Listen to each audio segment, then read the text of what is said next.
नमस्कार साथियों, लक्ष्य education point competition centre Kasganj में आपका एक बार फिर से स्वागत है। तो आज हम पढ़ेंगे बेटा सर्वनाम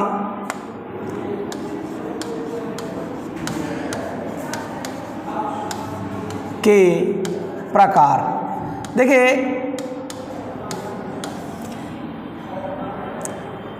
आप लोग इससे पहले जो सर्वनाम हैं, संज्ञा हैं और भी हमारे वीडियोज पड़े हुए हैं, तो आप उनको देखिएगा। उसके बाद ही आप ये देखिए सर्वनाम के प्रकार। देखिए, आपको बताया गया है बेटा, हमने कल अर्थात पिछले वीडियो में अजय सर्वनाम के कितने प्रकार बताए थे? 6। और सर्वनाम कितने थे बेटा? सर्वनाम की संख्या कितनी बताए थे? 11। तो आज हम इन्हीं 11 सर्वनामों को पढ़ेंगे कि किस सर्वनाम के अंतर्गत कौन सा सर्वनाम आएगा, अर्थात सर्वनाम के किस प्रकार के अंतर्गत अजय कौन सा सर्वनाम रखा जाता है। तो देखिए, सबसे पहले बात आती है हमारी बेटा पुरुषवाचक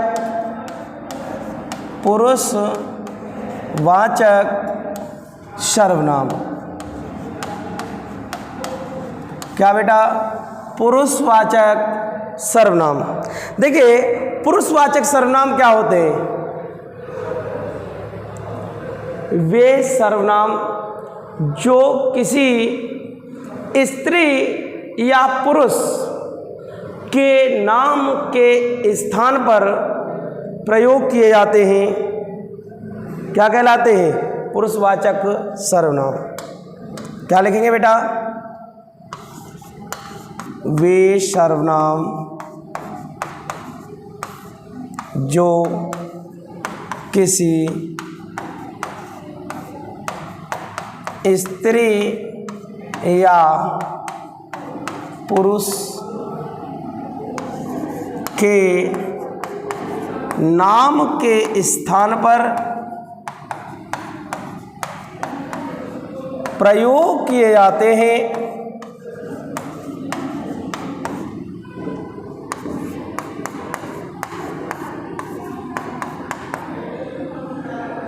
क्या कहलाते बेटा?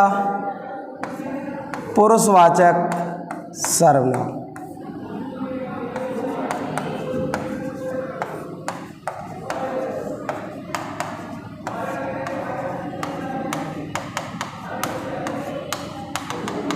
हाँ जी, क्या समझे? यानी ऐसे सर्वनाम शब्द जो किसी स्त्री या पुरुष के नाम के स्थान पर प्रयोग किए जाते हैं, पुरुषवाचक सर्वनाम कहलाते हैं। देखिए बेटा, ये जो सर्वनाम होते हैं बेटा, वो 3 प्रकार के होते हैं। देखिए, पुरुषवाचक सर्वनाम आपके 3 प्रकार के रहते हैं। एक होता है बेटा, देखिए, प्रथम पुरुष सर्वनाम,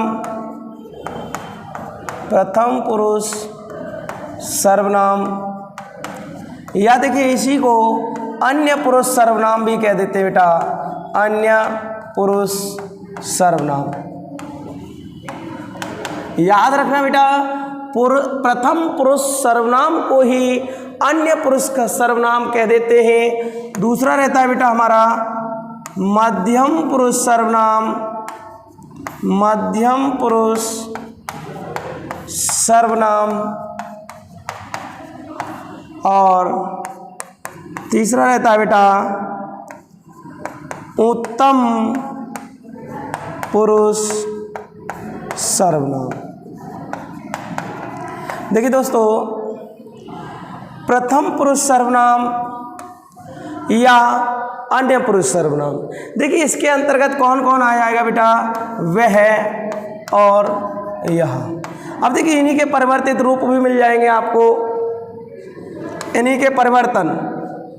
वैसे यदि आपको 11 सर्वनामों में से देखा जाए तो वह और यह ही यहाँ पर आएगा। हाँ जी, और देखिए मध्यम पुरुष में देखा जाए तो आएगा बेटा तू, या तुम कहिएगा, या कुछ लोग इसी को बेटा यही इज्जत देने के लिए एक और प्रयोग शब्द कर लेते हैं आप। क्या कर लेते हैं बेटा? आप।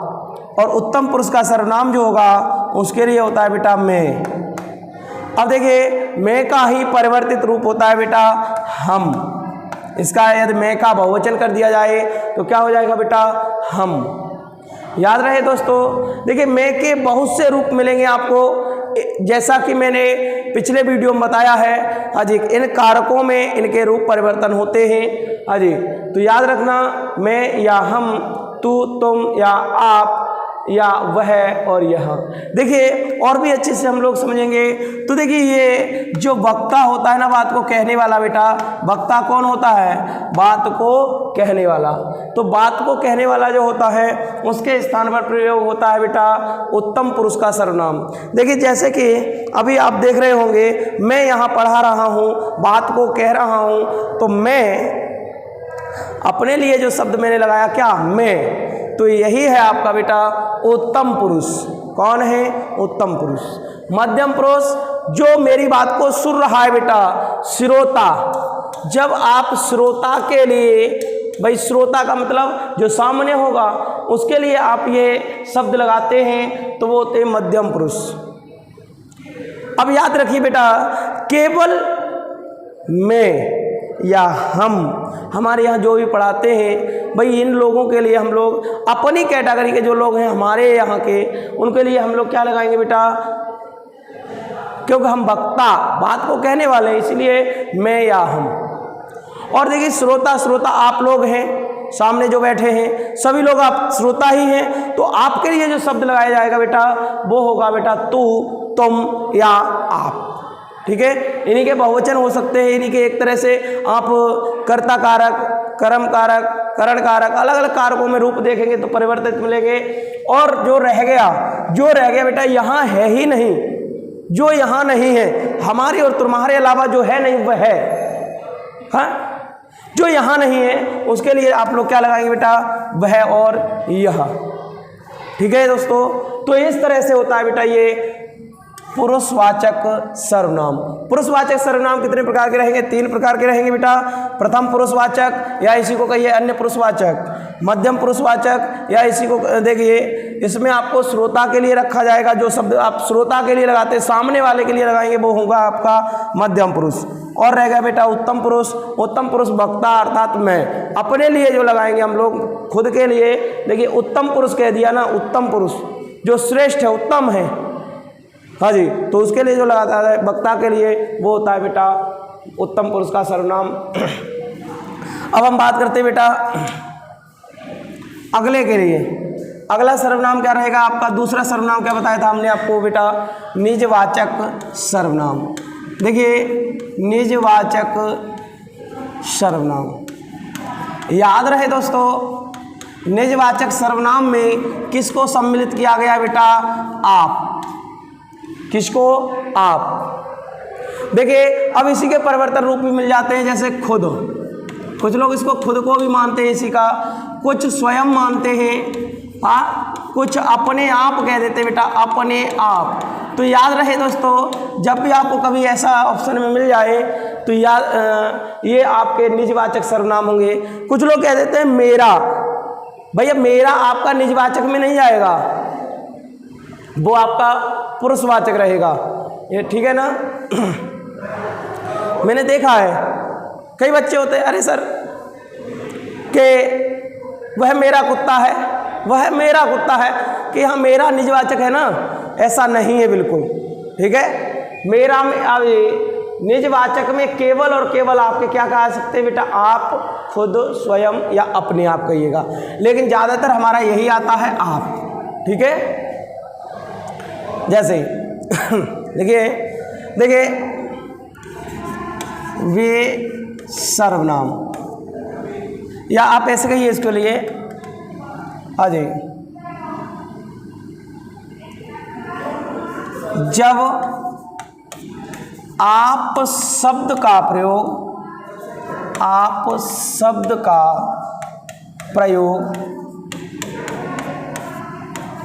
स्वयं या खुद के अर्थ में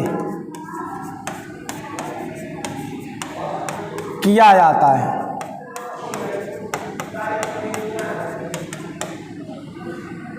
ठीक है दोस्तों। जब आप शब्द का प्रयोग स्वयं या खुद के अर्थ में किया जाता है तो उसे आप क्या कहेंगे बेटा? निजवाचक सर्वनाम। लेकिन यहीं पर देखिए हम निजवाचक में और पुरुषवाचक में भी अंतर देखेंगे कि वो उत्तम पुरुष में भी आप आता है और यहाँ भी आता है। तो याद रहे बेटा, परंतु जब आप शब्द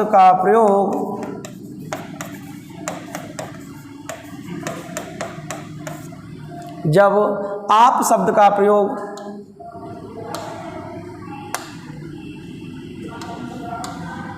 श्रोता के लिए या आप कहिएगा बेटा तुम के अर्थ में किया जाता है,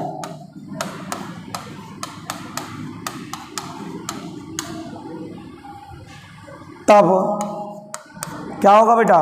पुरुषवाचक।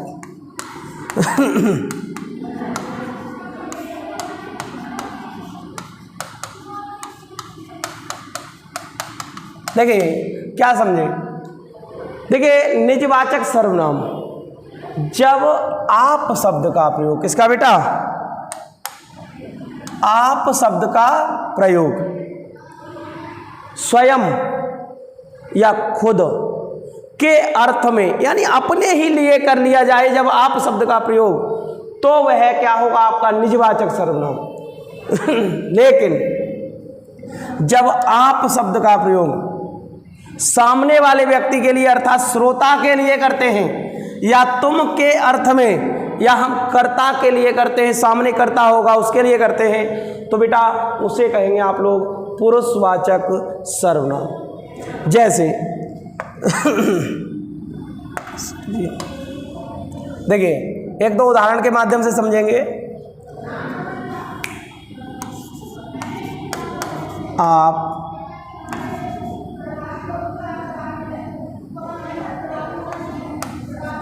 कमरे में क्यों गए? देखिए बेटा, आप कमरे में क्यों गए, तो यहाँ आप शब्द आप स्वयं देखिएगा, आप लोग खुद सोचिए यहाँ आप शब्द का अर्थ क्या आ रहा है। क्या हम आप शब्द के स्थान पर स्वयं लगा सकते हैं या खुद लगा सकते हैं? यदि ये शब्द नहीं लगा सकते और आप देखिए यहाँ आप शब्द के स्थान पर क्या हम तुम लगा सकते हैं क्या भाई? क्या लगा सकते बेटा? तुम कमरे में क्यों गए? तुम कमरे में क्यों गए? तो यहाँ आप शब्द का अर्थ क्या निकल रहा है बेटा? तुम। तो यह आपका क्या रहेगा बेटा? पुरुषवाचक। क्या होगा? पुरुषवाचक। और एक उदाहरण और है बेटा, देखिएगा, आप भले तो जग भला। यहाँ आप शब्द का अर्थ क्या निकल रहा है बेटा? कि तुम भले तो जग अच्छा है? नहीं बेटा, यहाँ तुम नहीं आ सकता। आप भले अर्थात स्वयं अच्छे हो बेटा, है? स्वयं अच्छे हो तो पूरी दुनिया अच्छी है बेटा। तो यहाँ पर आपका अर्थ बेटा स्वयं आया। क्या आया? स्वयं। और भी हम लोग देख लेते हैं, देखिए अंतर। जैसे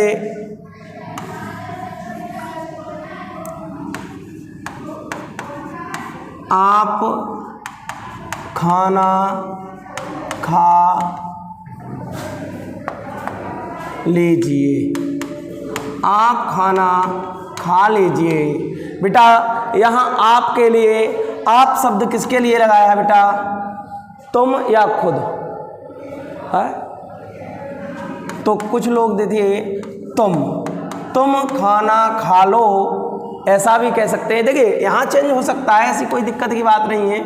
अजय तुम खाना खा लो या आप खाना खा लो, यहाँ पर हटा दीजिए इसको, अच्छा नहीं लग रहा, इसको हटा देते हैं बेटा।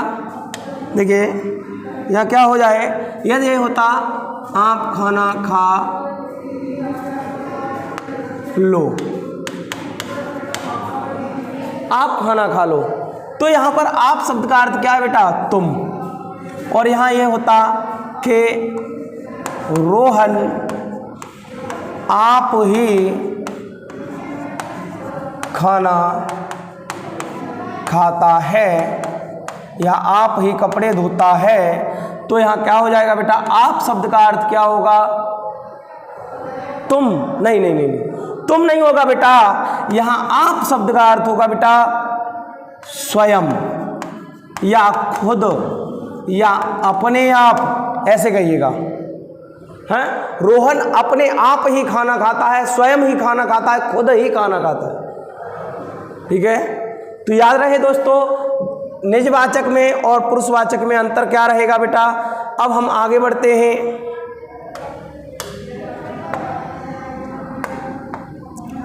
तीसरा रहेगा बेटा निश्चयवाचक सर्वनाम।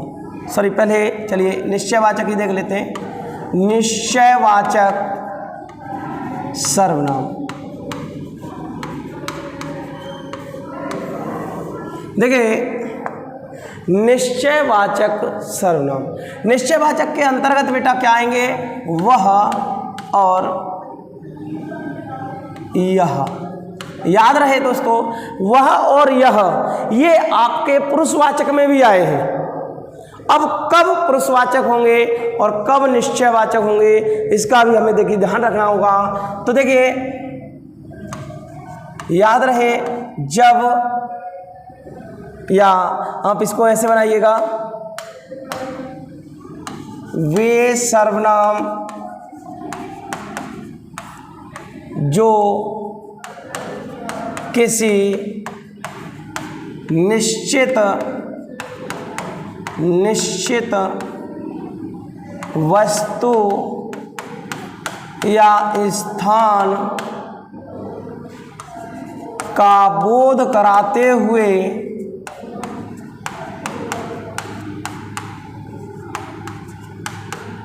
उसकी ओर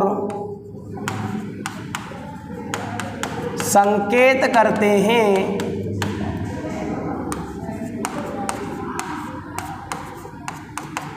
उसे क्या कहते हैं बेटा, निश्चयवाचक सर्वनाम।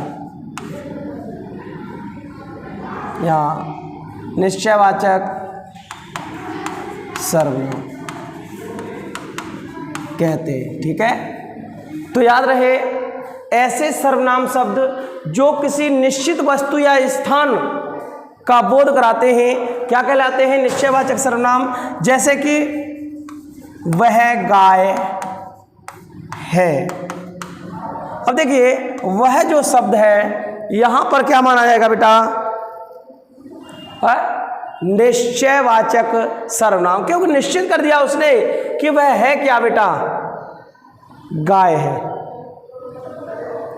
ऐसे ही यह बकरी नहीं है,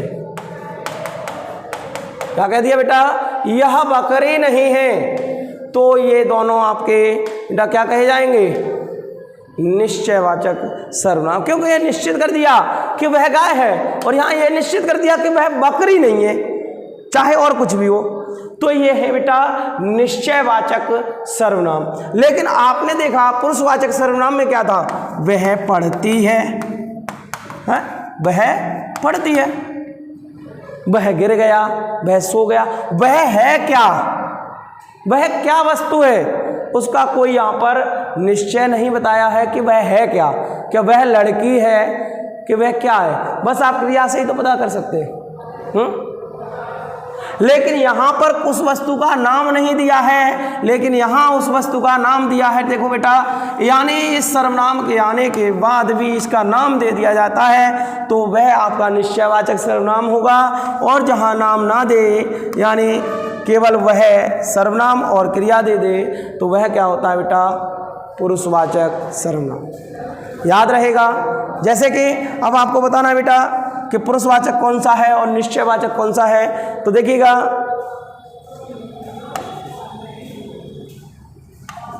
यह लड़की है, यह लड़की है बेटा, तो ये क्या होगा, निश्चयवाचक रहेगा। कौन सा रहेगा, निश्चयवाचक, क्योंकि यह निश्चित हो गया कि यह है क्या है।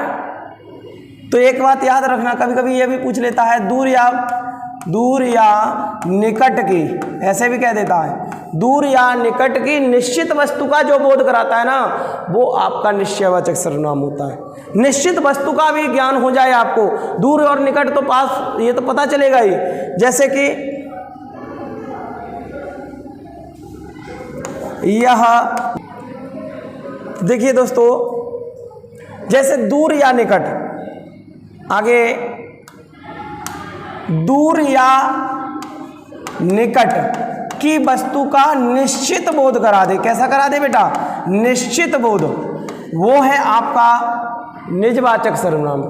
ठीक है। और जैसे कि अभी मैंने कहा था कि वह लड़की है और वह मर गया, तो यहां आपने देखा निश्चयवाचक सर्वनाम क्या है, ये है, आपने देखा, क्योंकि यहां बता दिया कि वह है क्या, लड़की है, लेकिन वहां वह कौन मर गया, भाई ये नहीं बताया आपने कि यह कौन मरा है, तो ये है आपका क्या, पुरुषवाचक सर्वनाम। ठीक है। इसके आगे चलते हम लोग अगले सर्वनाम की तरफ। भाई हमारा चौथा प्रकार क्या बताया आपको, हाँ जी, अनिश्चयवाचक सर्वनाम। कौन सा रहेगा बेटा, अनिश्चयवाचक सर्वनाम। और देखिए अनिश्चयवाचक सर्वनाम में आपको बताए गए हैं कौन कौन से सर्वनाम रखे जाते हैं बेटा। उन 11 सर्वनामों में से कौन सा रखा जाएगा, हाँ, कोई या कुछ। याद रहे दोस्तों, इस अनिश्चयवाचक में कौन आएंगे, कोई या कुछ। अब देखिए हमें बहुत ही सरल पड़ जाता है यहाँ से कि अनिश्चयवाचक सर्वनाम में कोई या कुछ, यही दो शब्द आते हैं, इसी के रूप मिलेंगे आपको। जैसे हम लोग कहते हैं किसी ने हमें पीटा, अब किसी ने हमें पीटा, कोई पता ही नहीं है किसने पीटा था, हाँ जी। तो यहाँ पर याद रहे वे सर्वनाम शब्द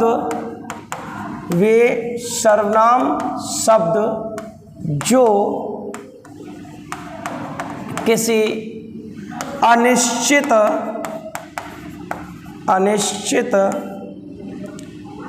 वस्तु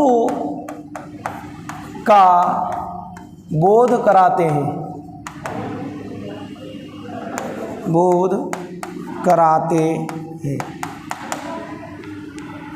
या हम ऐसे कहेंगे वे सर्वनाम जो किसी अनिश्चित वस्तु के लिए प्रयोग किए जाते हैं, क्या कहलाते हैं बेटा, अनिश्चयवाचक सर्वनाम। जैसे कि कमरे में कोई था, बेटा कमरे में कोई था, भाई कौन था, यहां पर कोई संज्ञा रहा होगा, तो भाई कमरे में भाई शेर था, बिल्ली थी, चूहा था, और जो भी वस्तु थी उसके स्थान पर हमने क्या लगा दिया बेटा, कोई है।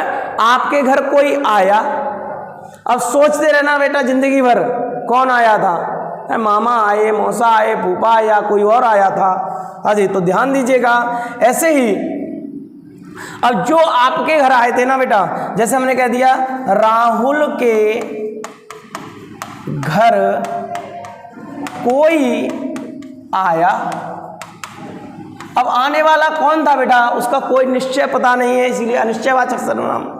और जो आया था ना वह, या वे ऐसे कह लीजिएगा, हाँ जी, और कुछ लेकर आया था। जो आया था बेटा कुछ लेकर आया था। हाँ जी, अब हमेशा सोचते रहिए जिंदगी भर कि कौन आया था। कोई आया था, उसका नाम नहीं मालूम, अब कुछ लाया था। क्या लेकर आया था बेटा? कुछ।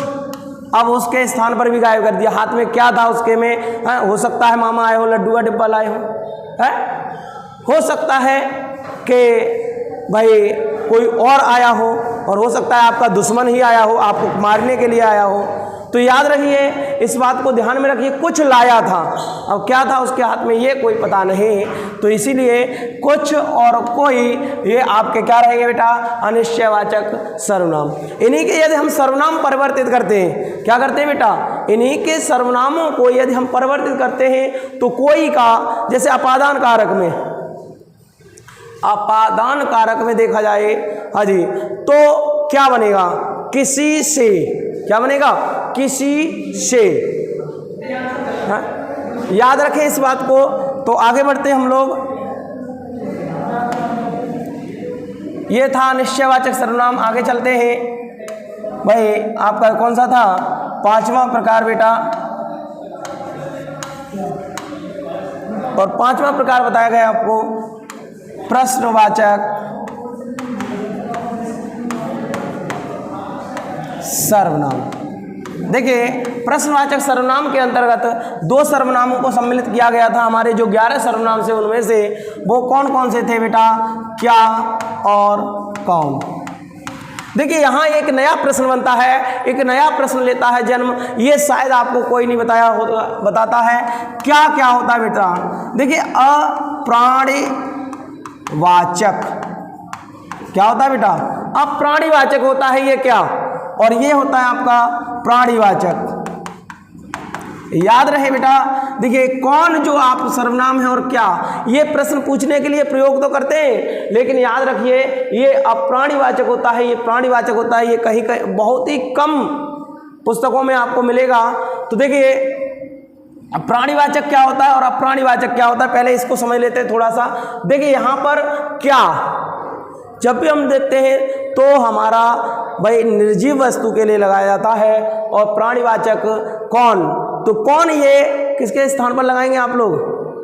कौन आया, कौन गया, कौन पढ़ाता है, कौन मर गया, या जो भी है, तो ये प्राणीवाचक में होगा बेटा। इसके स्थान पर आपको सजीव वस्तु ही रखनी पड़ेगी, ये बात याद रखिएगा। तो देखिए, अब प्रश्नवाचक सर्वनाम होते क्या है बेटा? वे सर्वनाम जिनका प्रयोग प्रश्न पूछने के लिए किसी संज्ञा के स्थान पर प्रयोग किया जाता है।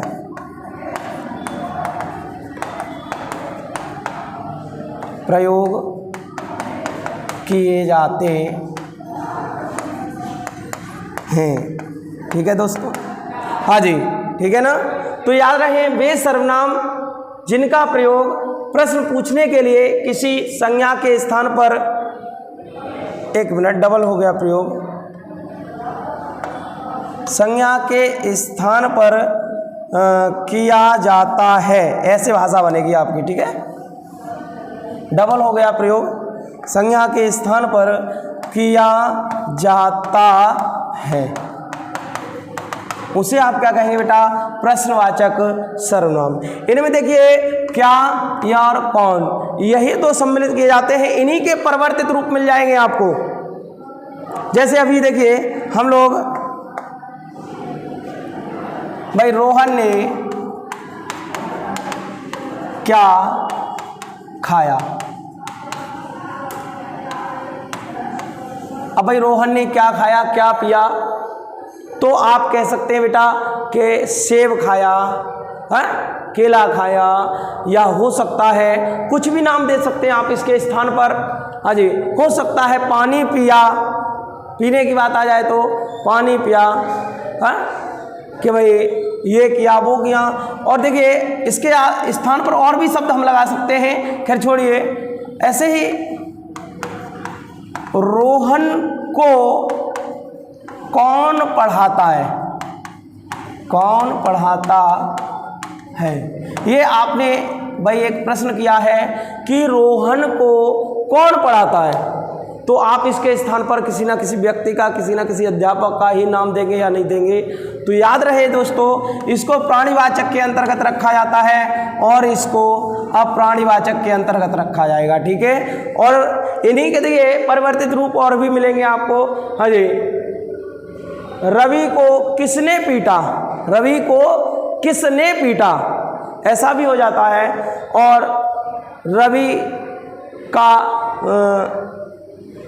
किससे झगड़ा हुआ, रवि का किससे झगड़ा हुआ, तो आप करण कारक में कहिएगा, हो सकता है अपादान में। इस तरह से आप आज इनको लगाइएगा, अपादान और इनमें दोनों में सम्मिलित हो जाएंगे। इसके आगे चलते हम लोग छठा प्रकार, और छठा प्रकार रहेगा आपका बेटा संबंधवाचक, संबंधवाचक सर्वनाम। और संबंधवाचक सर्वनाम का भैया हमने उदाहरण आपको कई बार दिया है, कौन कौन से सम्मिलित किए गए हैं इसके अंतर्गत, जो और सो। क्या किए गए बेटा, जो और सो। तो याद रहे संबंधवाचक सर्वनाम में जो और सो प्रयोग किए जाते हैं। लिखेंगे वे सर्वनाम जिनका प्रयोग वाक्य के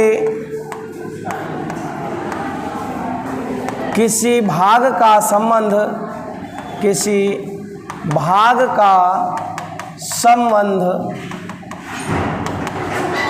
दूसरे भाग से बताया जाता है।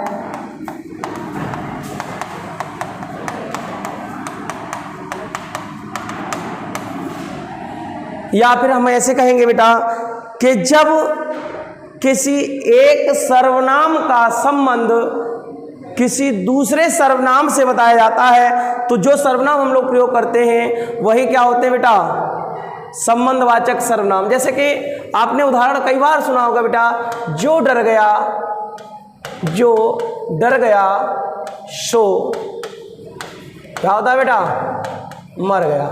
अर्थात देखिए जो डर गया, भाई जो डरा था, मान के चलिए राम डर गया, कौन डर गया बेटा, राम, तो मरेगा कौन, मैं, भाई राम ही तो मरेगा। तो हमने राम के स्थान पर जो और सो ये दोनों प्रयोग किए हैं। जैसे कि इसी के कुछ परिवर्तित रूप मिलेंगे बेटा, इसी के कुछ परिवर्तित रूप मिलेंगे, जैसे जिसकी लाठी बेटा उसकी भैंस, बेटा जिसकी लाठी उसकी भैंस। तो जो का परिवर्तन ही है बेटा जिस, और उस सो का परिवर्तन है उस। तो जो यानी जिसकी लाठी उसकी भैंस। यदि यहाँ भाई नेहा की, भाई नेहा की लाठी है तो भैंस किसकी होगी, हाँ मेरी थोड़ी होगी, काहे की होगी, नेहा की, ठीक है ना। तो याद रखिए ये आपके ऐसे जैसे कह देते हैं जैसी करनी वैसी भरनी, हाँ जो सोता है सुख होता है। तो इस तरह से बेटा ये था आपका संबंधवाचक सर्वनाम। तो याद रहे, अब मैंने देखिए आपको परिवर्तन बता ही दिया है। हाँ जी, जो सर्वनाम है मान के चलिए इसका अपादान कारक बहुवचन में क्या रूप परिवर्तन होगा बेटा, ये आपको सबसे पहले ही बताया था जब सर्वनाम स्टार्ट किए थे पिछले वीडियो में, तो मैंने बताया था भाई परिवर्तन कैसे किया जाएगा। अपादान कारक का चिन्ह क्या है बेटा? से है, अलगाव की स्थिति में लगाते हैं से। अब जो से कहेंगे नहीं, जिस से, लेकिन एक वचन हो गया बेटा, जिस से है, तो यहां क्या होगा बेटा भाई? जिसका बहुवचन क्या बनता है? जिन। क्या बनेगा? जिन से। बेटा जिनसे चला नहीं जाता, उनसे पिया नहीं जाता, या जो भी है आप लगा सकते हैं, आप लोग नया वाक्य बना सकते हैं। हाँ जी, तो याद रखिए इस तरह से ये थे आपके सर्वनाम के प्रकार। ठीक है, सर्वनाम से यदि कोई आपको दिक्कत रही हो, समस्या है, तो आप लोग कमेंट में पूछ सकते हैं। हाँ जी, तो आज हमारा यहाँ पर टॉपिक एंड होता है सर्वनाम का, और दोनों ही वीडियो को आप ध्यान से देखिए, तभी आपको सर्वनाम अच्छे से समझ में आएंगे। और इसके आगे हम अगले वीडियो में मिलेंगे बेटा विशेषण के साथ। तब तक के लिए नमस्कार।